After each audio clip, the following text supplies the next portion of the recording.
Assalamu alaikum. This is Shakil Mansha and you are watching English with Shakil Mansha.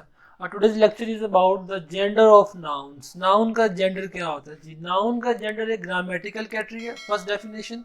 Second definition है it's a biological category of a noun.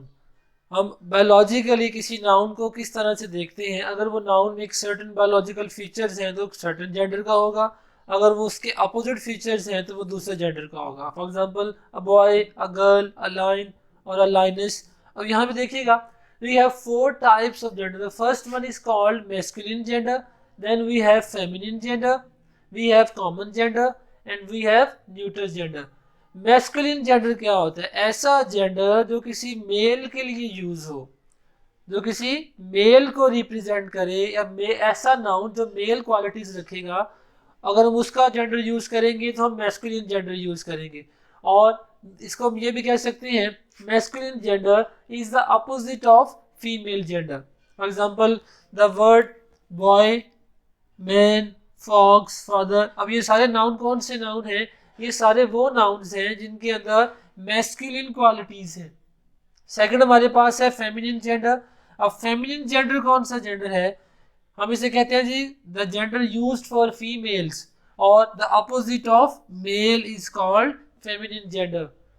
मिसाल के तौर पे अब man का opposite क्या है? विमेन. बॉय का गर्ल, फॉक्स का विक्सिन, फादर का मदर. थर्ड हमारे पास है कॉमन जेंडर. कॉमन जेंडर क्या होता है? ऐसा जेंडर, ऐसा नाउन जो मेल के लिए भी यूज हो जाए और फीमेल के लिए भी यूज हो जाए, दोनों के लिए यूज हो जाए. वो मेल को रिप्रेजेंट करे या वो फीमेल को रिप्रेजेंट करे, ऐसे नाउन के जेंडर को हम कॉमन जेंडर कहते हैं. For example student can be use for both sexes. Student can be a male, it can also be a female. Similarly parents दोनों के लिए यूज होता है. पेरेंट मेल भी होता है और पेरेंट फीमेल भी होता है. टीचर, टीचर के लिए जो आप जो ना वो किसी भी जेंडर के लिए यूज कर सकते हैं. टीचर मेल भी हो सकता है, टीचर फीमेल भी हो सकता है. The last one is neutral gender.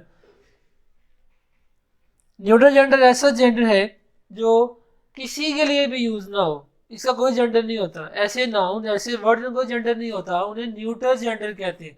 लेकिन ये उर्दू का अपोजिट है. उर्दू लैंग्वेज में ऐसे वर्ड्स के लिए हमारे पास जेंडर होता है.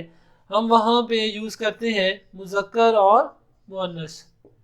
फॉर एग्जाम्पल अब चेयर का जो वर्ड है और टेबल का जो वर्ड है, उर्दू लैंग्वेज में चेयर कुर्सी मुअन्नस होगी और टेबल मेज मुज़क्कर होगा. लेकिन in English we don't have genders for such nouns. For example chair doesn't have any gender in English language. Similarly table is genderless. Books, pen etcetera. याद रखने वाली बात क्या है कि जो न्यूट्रल जेंडर होंगे वो सारे इनएनिमेट ऑब्जेक्ट्स होंगे, यानी जो बेजान चीज़ें हैं वो सारे क्या होंगे? न्यूट्रल जेंडर होंगे. उर्दू लैंग्वेज में इसके लिए हमारे पास जेंडर मौजूद है, लेकिन in English language we don't have gender for such nouns. Thank you so much.